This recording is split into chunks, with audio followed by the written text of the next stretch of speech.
শয়তান আল্লাহকে চ্যালেঞ্জ দিয়েছিল, আল্লাহ আপনি তো জান্নাতে ঢোকাতে পারবেন না, এতগুলো জান্নাত কেন বানালেন? জাহান্নাম আরো বেশি হলে ভালো হতো। আল্লাহ বললেন কেন? শয়তান বলে, আল্লাহ এই সবগুলারে আমি ওয়াসওয়াসা দিয়ে মুনাফিক বানিয়ে নাস্তিক বানিয়ে জাহান্নামে ঢুকাবো। আমি চ্যালেঞ্জ দিলাম, ডান দিক থেকে ধোকা দেব, বা থেকে, সামনে থেকে, পেছন থেকে, নিচ থেকে, মাজরাত দাম যেখান দিয়ে রক্ত চলাচল করে ওখানে ঢুকেও আমি ধোকা দেব। তো আপনি জান্নাতে ঢুকাবেন কেনমে? আল্লাহ বললেন তুমি আমারও চ্যালেঞ্জ দাও, মহারাজার সাথে চ্যালেঞ্জ দেয়া যায় না। তুমি আমাকে চ্যালেঞ্জ দাও, আমিও তোমার চ্যালেঞ্জ নিলাম।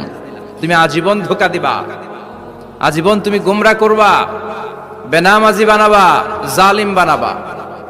কিন্তু আমার বান্দা কোনো তাফসীরুল কোরআনের মাহফিলে এসে কোন এক ওয়াক্তের নামাজে মসজিদে ঢুকে চোখের পানি ছেড়ে যখন ক্ষমা চাইবে, আমি সব গুনাহ মাফ করে দেব, তুই কি করবি? চিৎকার করে পড়েন আল্লাহু আকবার।